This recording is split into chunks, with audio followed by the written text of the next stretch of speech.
Captain America brave new world कहानी की शुरुआत में हमें थेडियोस रोज को दिखाया जाता है, जो अब यूनाइटेड स्टेट्स के प्रेसिडेंट हैं। पहले वह आर्मी के जनरल हुआ करते थे, पर 5 महीने पहले इलेक्शन के बाद अब वो प्रेसिडेंट बन चुके हैं। लेकिन आज भी ऐसे लोग हैं जो उन्हें पसंद नहीं करते हैं, क्योंकि उन्होंने ब्रूस बैनर यानी कि हल के ऊपर आर्मी छोड़ी थी, जिससे बहुत डिस्ट्रक्शन हुआ था। पर अब प्रेसिडेंट बनने के बाद वह अपने देश को और भी आगे लेना चाहते हैं। साथ ही अवेंजर्स के साथ मिलकर वह देश को बचाना भी चाहते हैं। वहीं दूर बैठा उनकी प्रेस कॉन्फ्रेंस को कैप्टन अमेरिका देख रहा होता है, जो पहले कभी फैल्कन था, लेकिन अब कैप्टन अमेरिका की शील्ड उसके पास है। वही अब नया कैप्टन अमेरिका है। कैप्टन अमेरिका को पता चलता है कि प्रेसिडेंट ने जापान के साथ एक खास मेटल की डील की थी, जिसे एडमेंटानियम कहा जाता है, जो कि एक बहुत ही खास धातु है, और उस धातु को कोई चुराने की कोशिश कर रहा है। इसीलिए वो खुद वहां पर जाकर उन लोगों का सामना करता है, पर उनकी तादाद बहुत ज्यादा होती है।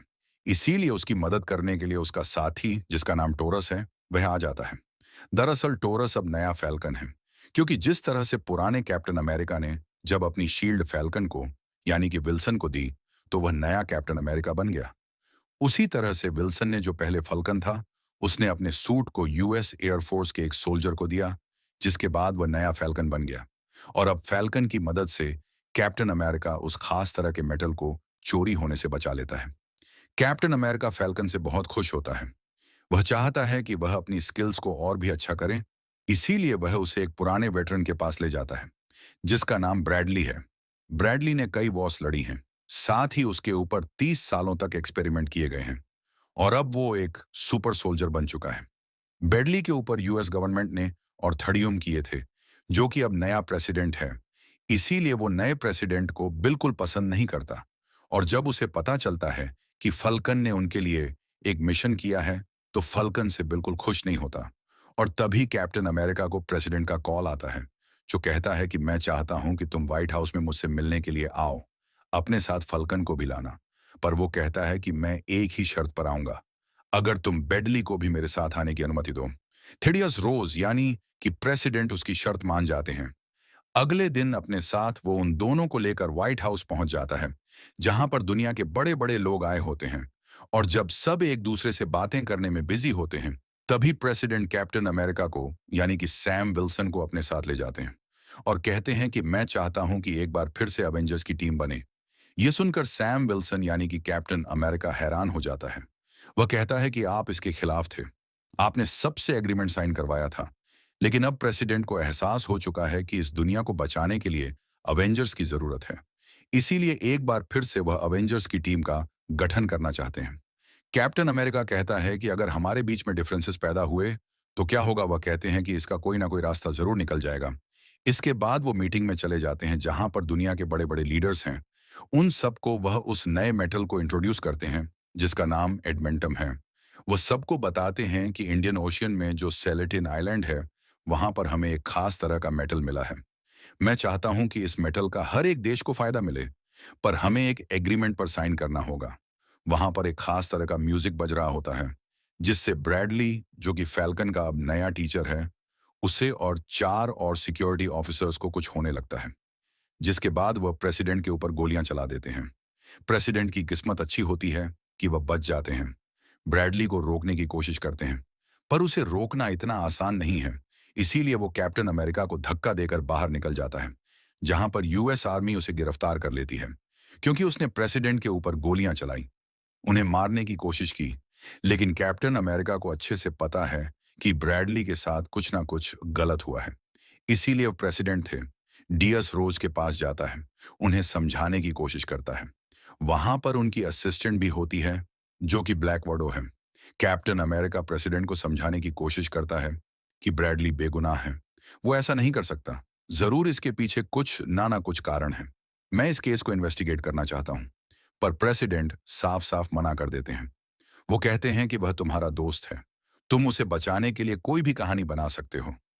पर अब कैप्टन अमेरिका ने अंदर ही अंदर यह तय कर लिया है कि वो ब्रैडली को बचाकर रहेगा। इसीलिए वो ब्रैडली से मिलने के लिए जाता है और पूछता है कि तुम्हें क्या हुआ था। वो कहता है कि मुझे कुछ याद नहीं। हे, मैंने वहां पर क्या किया, मुझे ये भी नहीं पता, और कैसे मैं यहां तक पहुंच गया। पर उस दिन एक चीज अजीब थी। मेरा जो फोन था वह अच्छे से काम नहीं कर रहा था। कैप्टन अमेरिका वहां से अपनी गाड़ी से निकल जाता है और तभी साइड विंड रेंजर है, वो उसकी कार पर हमला करके उसकी कार को डिस्ट्रॉय कर देता है। दरअसल वो कैप्टन अमेरिका से उस दिन का बदला लेना चाहता है जब उसके लोग उस खास धातु को चुराना चाहते थे। पर कैप्टन अमेरिका और फैल्कन की वजह से उनका पूरा मिशन बर्बाद हो गया और अब वह कैप्टन अमेरिका को मारना चाहता है। पर कैप्टन अमेरिका को मारना इतना आसान नहीं है। जल्दी ही कैप्टन अमेरिका उसे अपने काबू में ले लेता है और उसे पुलिस के हवाले करके वहां से निकल जाता है। दूसरी तरफ हमें फल्कन को दिखाया जाता है जो व्हाइट हाउस के वीडियो को देख रहा होता है ताकि उसे पता चल सके कि उस दिन ब्रैडली और बाकी के 4 सिक्योरिटी ऑफिसर्स ने प्रेसिडेंट के ऊपर हमला क्यों किया। उसे पता चलता है कि उस दिन ब्रैडली के फोन की जो स्क्रीन थी, जो कि एक खास पैटर्न से ग्लो हो रहा था, साथ ही एक जगह से सिग्नल आ रहा था जो कि वर्जीनिया में है। ये एक खुफिया जगह है और इसका नाम है कैंप इको 1। ये सारी बातें अब कैप्टन अमेरिका को बताता है, जिसके बाद ये दोनों के दोनों वर्जीनिया के उस हिडन साइड पर पहुंच जाते हैं जो कि खुफिया बंकर है।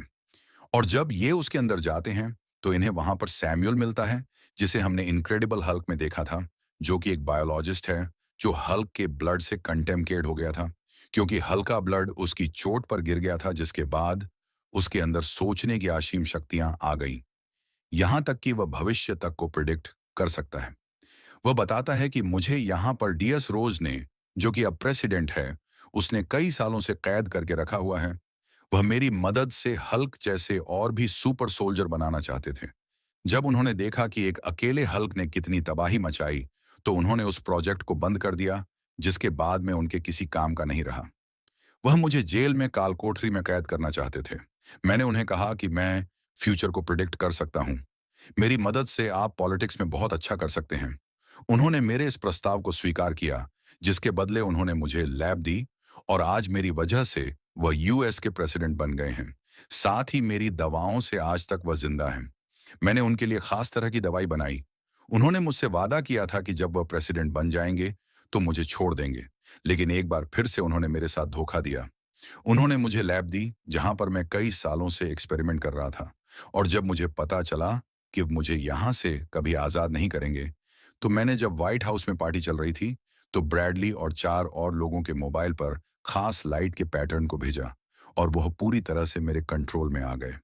कई सालों के बाद मैंने इस टेक्नोलॉजी को डेवलप किया था और जब वह मेरे कंट्रोल में एक खास तरह की म्यूजिक को चलाया, जिसके बाद आ गए, तो मैंने उनसे प्रेसिडेंट को मरवाने की कोशिश की। पर उसकी किस्मत अच्छी थी कि वह बच गया। पर ऐसा दोबारा नहीं होगा। आज नहीं तो कल मैं उसे मार दूंगा।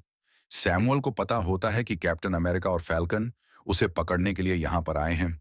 इसीलिए उन दोनों के ऊपर वह अपने लोगों को छोड़कर यहां से भाग जाता है।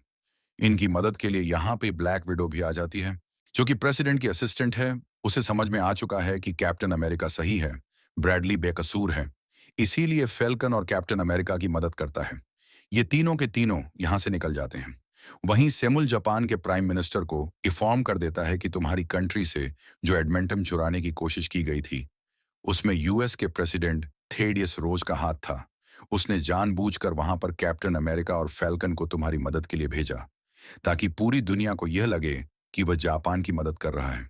लेकिन सच तो यह है कि सेलेली पर वह पूरी तरह के प्राइम मिनिस्टर को यह पता चलता है, तो उसे अपना कब्जा करना चाहता है।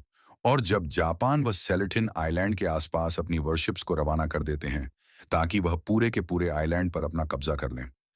यह बात जब डियस रोज यानी कि प्रेसिडेंट को पता चलती है, तो वह भी अपने वर्शिप्स लेकर सेलेटिन आइलैंड की तरफ निकल पड़ते हैं।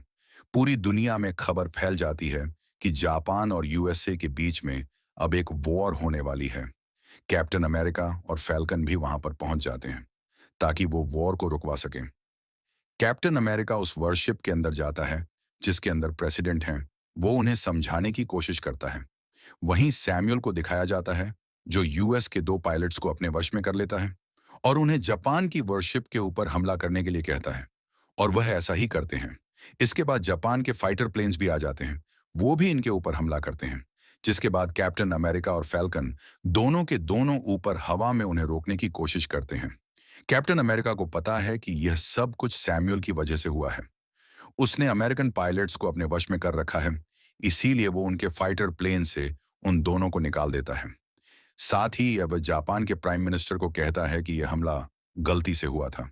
यूएसए जापान के ऊपर हमला नहीं करना चाहता। ये सुनने के बाद जापान के प्राइम मिनिस्टर अपने फाइटर प्लेन्स को वापस बुला लेते हैं और इस सब के चलते फैल्कन बुरी तरह से इंजर्ड हो जाता है। इसीलिए उसे यूएस वापस लाकर हॉस्पिटल में एडमिट किया जाता है, जहां पर कैप्टन अमेरिका से मिलने बकी बार्न्स आता है।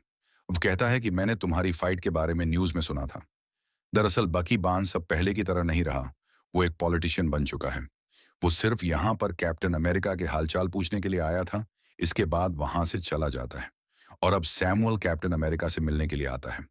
वो कहता है कि मैंने सब कुछ इसलिए किया ताकि यूएस के प्रेसिडेंट थेडियस रोज की सच्चाई पूरी दुनिया को पता चल सके। वो एक बहुत ही बुरा इंसान है और तुम्हारी वजह से मेरा पूरा प्लान चौपट हो गया, पर मैं अब भी नहीं रुकूंगा। आज से कई साल पहले थेडियस रोज को एक बीमारी हो गई थी जिसका कोई इलाज नहीं था, पर मैंने उसकी बीमारी के लिए खास दवा बनाई, जिस दवा की वजह से वह आज तक जिंदा है। लेकिन मैंने उसकी दवा में गामा रेडिएशन मिला दिए थे, जो कि हल्की बॉडी में भी होते हैं, और उस दवा को लेने की वजह से उसके शरीर में धीरे धीरे बदलाव हो रहे हैं, जिस बारे में उसे कुछ नहीं पता। वहीं हमें थेडियस रोज को, यानी कि प्रेसिडेंट को दिखाया जाता है, जो प्रेस कॉन्फ्रेंस कर रहे होते हैं, और तभी उन्हें कुछ होने लगता, बहुत ज्यादा एग्रेसिव हो जाते हैं और देखते देखते प्रेस के सामने वो रेड हल्क में बदल जाते हैं। उन्हें काबू में करना नामुमकिन है। वहीं सैमुअल को आर्मी गिरफ्तार कर लेती है, जिसके बाद कैप्टन अमेरिका थर्डियम सामने नहीं टिक पाता। वो उसकी शील्ड को छीनकर जमीन में गाड़ देता है, साथ ही उसके दोनों पंखों को तोड़ देता है, और अब वह कैप्टन अमेरिका को मारने वाला होता है। तभी कैप्टन अमेरिका कहता है कि तुम्हें अपनी बेटी रोज के बारे में सोचना होगा। बेटी रोज चाहती थी कि तुम दुनिया के लिए अच्छा करो, लेकिन तुम इस तरह से पूरी दुनिया को बर्बाद कर दोगे। अपनी बेटी का नाम सुनकर उसका गुस्सा शांत होने लगता है, जिसके बाद वह एक बार फिर से नॉर्मल इंसान बन जाता है। जिसके बाद आर्मी उसे गिरफ्तार करके खास जेल में भेज देती है, जहां पर रोज, जो कि उसकी बेटी है, वो उसे मिलने के लिए आती है। अपनी बेटी को देखकर वह बहुत खुश होता है। साथ ही ब्रेडले को भी जेल से छोड़ दिया जाता है, क्योंकि उसे अमेरिका ने बेगुनाह साबित कर दिया है। पोस्ट क्रेडिट सीन में दिखाया जाता है कि सैम विल्सन यानी कि कैप्टन अमेरिका उसी जेल में जाते हैं जिसमें थेरियन सैल भी सी जेल में है। वो सैल से मिलने के लिए यहाँ पर आया है। सैल कहता है कि मैं भविष्य को देख सकता हूँ और मैंने भविष्य की हर एक पॉसिबिलिटी को देख लिया है। तुम्हें लगता है कि तुम मुझे रोकने में कामयाब हो गए, लेकिन जल्द ही वह सब यहाँ आने वाले हैं, जिसके बाद मुझे कोई नहीं रोक पाएगा। कैप्टन अका पूछता है, कौन? वह कहता है कि वह इस दुनिया के नहीं है। तुम्हारी दुनिया के अलावा और कई सारी दुनियाएं हैं, और वह दूसरी दुनिया से यहाँ पर आएंगे, और इसी के साथ ही फिल्म यह कहानी यहीं पर खत्म हो जाती है। उम्मीद करते हैं कि यह कहानी आपको बेहद पसंद आई होगी, और नए मूवी एक्सप्लेनेशन के लिए वीडियो को लाइक और सब्सक्राइब करें। साथ ही साथ बेल आइकॉन को क्लिक कर दीजिए।